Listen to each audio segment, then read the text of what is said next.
The silence hit me like a blade cutting through my own mind. One moment I was connected to 10,000 living voices, all singing together inside my head, all part of me, all part of the chorus. The next moment, there was nothing. A hole, a dead spot where my youngest daughter should have been.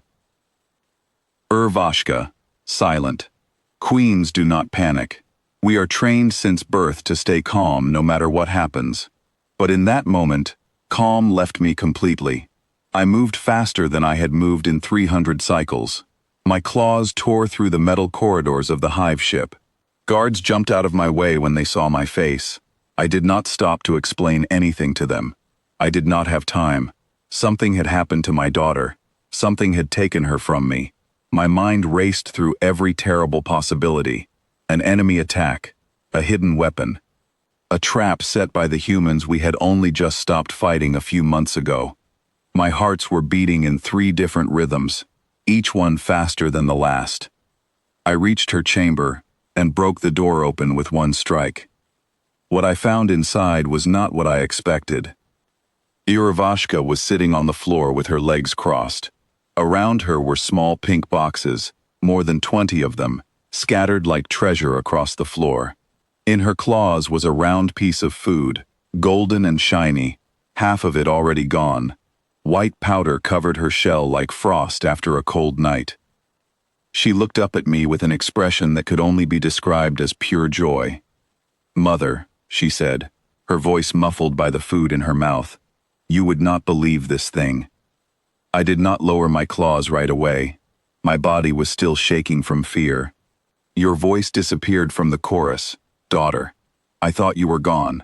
I thought something terrible had happened to you."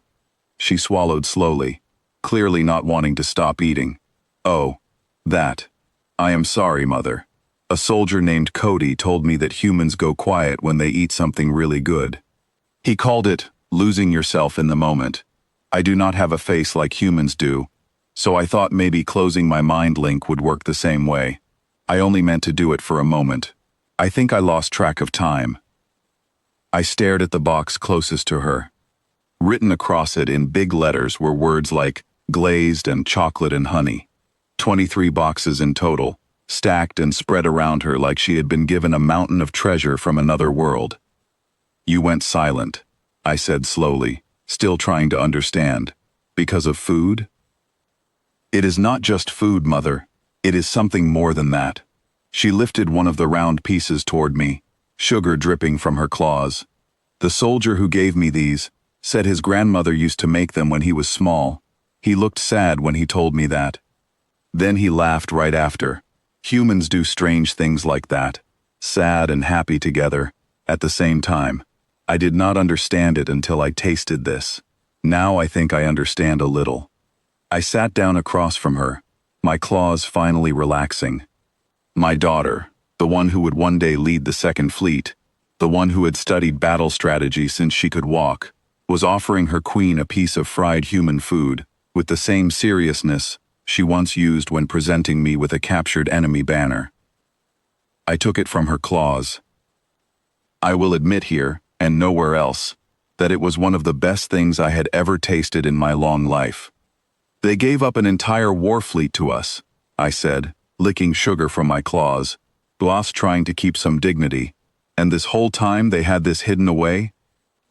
"I do not think they were hiding it on purpose, Mother." She reached for another piece before finishing the one in her claw. "I think they simply never thought we would ask." I looked at the pile of boxes still left. Then I looked at my daughter again. Her shell was covered in sugar, her eyes were bright, and for the first time in many cycles, she looked completely free. Not the disciplined soldier I trained her to be, not the perfect heir following every rule, just a young queen enjoying something simple. Standing near the doorway was the soldier she had mentioned, holding 2 more boxes, clearly too nervous to make eye contact with either of us. His name tag read Cody. He looked like he expected to be punished for causing an alien queen to disappear from her own mind link. "Bring the rest of the council here," I said, standing up straight again. "Bring every one of them. If this is how the humans plan to win us over completely, then I want everyone to witness it." Cody blinked, clearly confused. "Ma'am, they are just donuts." "They are a weapon," I answered, taking a third one from the box. "A very effective one." Within the hour, the council chamber was filled with members of the chorus, each one confused about why they had been summoned so quickly. My advisors stood in their usual formal rows, wings folded, antennae straight, ready for some serious announcement about war, or peace, or the future of our species. Instead, they found a table covered in pink boxes. Elder Vantrick, the oldest member of my council, stepped forward first. His voice carried the weight of centuries. "My queen, we were told this was urgent." "It is," I said, gesturing toward the table. "Try one before you speak again." He hesitated, clearly unsure if this was some kind of test. Eventually curiosity won over caution, and he picked up a piece covered in chocolate. He took a small bite, chewing slowly, the way elders do everything. His antennae shot straight up. "Oh," he said, his voice suddenly much less formal. "Oh, this is remarkable." One by one, the rest of the council reached for the boxes. Within minutes, the most serious and disciplined members of my government were standing around a table, sugar on their claws, arguing about which flavor was better, sounding less like war leaders and more like children discovering something wonderful for the first time. Cody stood near the wall, watching all of this happen with wide eyes. I walked over to him. "You did this," I said. "You gave my daughter this food and caused chaos in my council chamber."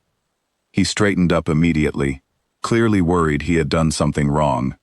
"Ma'am, I did not mean to cause any trouble. She just seemed curious about human food, so I brought some from the supply drop. I did not think it would turn into all this."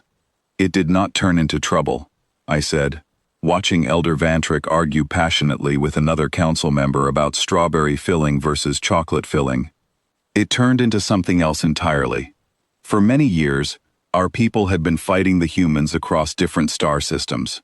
We saw them as simple creatures, driven by aggression, easy to predict, easy to defeat eventually. When the war ended and the peace agreements were signed, most of my council expected nothing more than formal meetings and careful words between our two species. Nobody expected this. Nobody expected that a piece of fried dough covered in sugar would do more to bring two species together than years of negotiation ever could.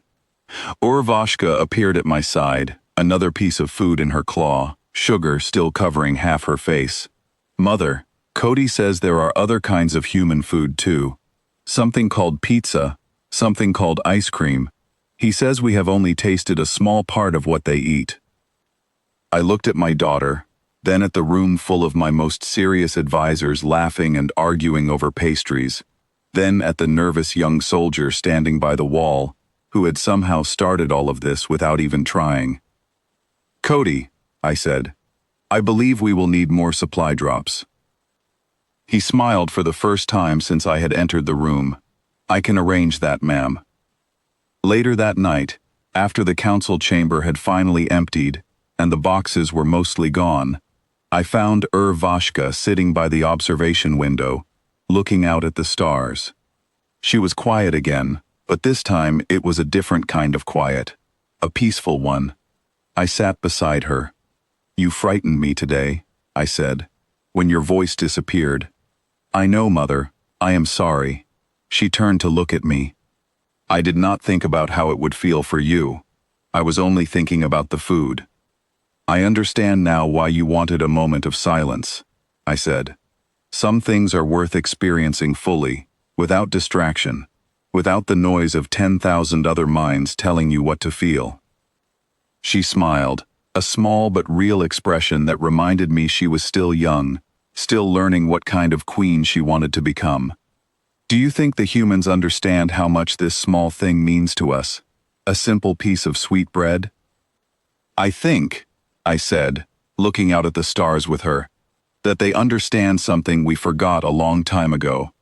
That connection does not always come from grand gestures or careful diplomacy. Sometimes it comes from something as small as sharing food together." We sat there for a long while, saying nothing more, simply enjoying the quiet together. Somewhere on the ship, I could still feel the faint echo of my council members talking about pastries instead of war plans. And for the first time in many cycles, the chorus felt lighter than it had in years. The war between our people had ended with signatures on paper and careful words spoken by diplomats. But peace, real peace, began with a box of donuts and a daughter who simply wanted to taste something new.